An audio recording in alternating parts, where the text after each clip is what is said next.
What's up, guys? Hope you guys have all been doing very well. Welcome back to another video. Today's topic is field watches, specifically one that's very close to my heart.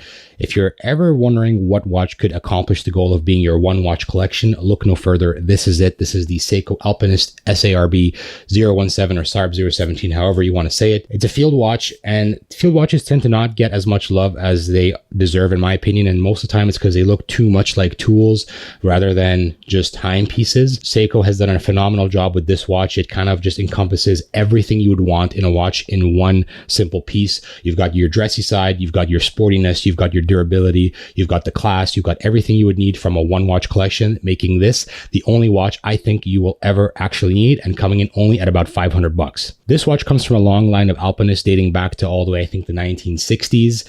The original ones being kind of cream dial, there were black dials, there were GMTs, there's just kind of everything you could ever possibly want out of a watch. The Alpinist has pretty much been through. The original intent of the very first Alpinist was supposed to be kind of a watch for quote unquote the mountain men, which I believe in Japanese was the Yama Otoko. Although I can't confirm how accurate that is because my knowledge of the Japanese culture is pretty much just limited to Bleach and Naruto, making me just a baka. But in all seriousness, this watch actually does have a very long history. It kind of warrants its own video, but I just wanted to kind of give you guys a brief description. I'm going to leave a timeline of kind of all the Alpinists that have passed through the generations up on the screen. I'll leave you guys a link below if you want to go into specifics, but basically the TLDR of the Alpinist is it's a mountain watch, it's a field watch, it's classy, it's dressy, it's sporty, it's sexy, it's the one watch collection, and we're going to dive right into a review. We're going to move over to my desk and we're going to check this beauty out. All right, here it is, the beauty in the flesh, the Seiko Alpinist SARB017. So right off the bat, your eye is caught by the shimmery emerald green dial.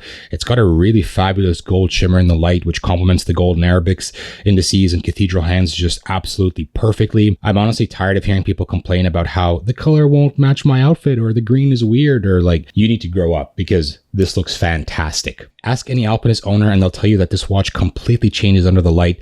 Something Seikos tend to do very well. It's almost like the watch is kind of like bipolar in kind of a look sense. Basically, it just changes color, right? When it's dark, the green is very flat and bold, and the more light you introduce, the more you see these kind of gold undertones and lines that shimmer depending on the angle, kind of giving like a sunburst effect. Moving on to some specs. Inside, you've got the Seiko Caliber 6R15, a 23 joule movement, giving you 50 hours of power reserve, beating at 21,600 beats per hour, and it's got hacking and manual winding, and a 200-meter water resistance rating, which is just incredible. The dial sits under a flat sapphire crystal, making it perfect to stand up against the abuse of scratches, twigs, sticks, bark, whatever you get as you cruise through the mountains.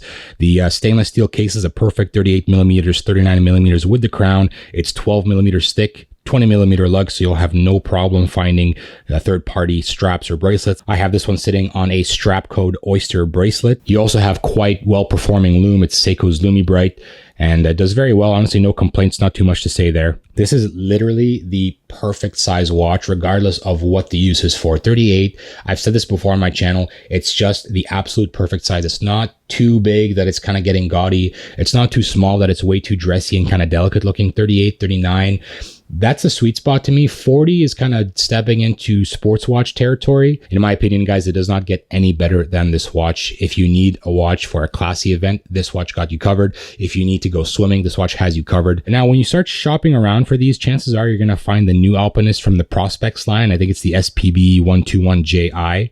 It's supposed to have some upgraded movement, like they upgraded the 6R15 to the new 6R30, giving it longer power reserve, etc., etc. Seiko has a habit of discontinuing old lines of watches and kind of like revamping them under new lines. If you guys remember the classic Seiko Cocktail Time, and I mean the original with the cursive font, they kind of got rid of that and brought it into the Presage line. In my opinion, every time they do this and bring it back into a new line, they ruin it because they always mess with the dial, they mess with the look. In my opinion, bad move. Seiko should have just kept it the way it was and just upgrade the movement and just don't mess with how it looks. Now we're going to move on to the kicker. The price. When I bought this watch, it was at a bargain at $400. I happened to be super lucky because this exact model was discontinued only a few weeks after I received mine from Japan. And as usual, the dirtbag resellers were spiking up the prices, and these were being found for like $2,000, $2,500.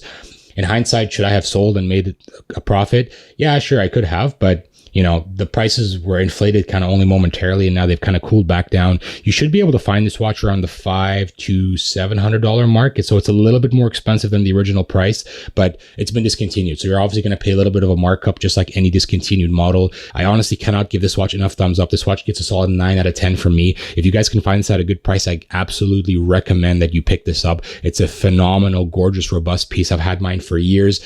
Hasn't shown any signs of real age at all. It just doesn't get better. If you only have $500 and you only have one watch that you need to purchase, it honestly does not get better than this. So the Seiko Alpinist, I give this a 9 out of 10. If you can, make sure you get the original and not the Prospex. Otherwise, highly recommend this watch. And on that note, that was the review, guys. Hope you guys enjoyed. Don't forget to leave a like and subscribe. Comment down below. Let me know if you guys have the original Alpinist or the new Prospex. Let me know how you like the new Prospex. And until next time, take care.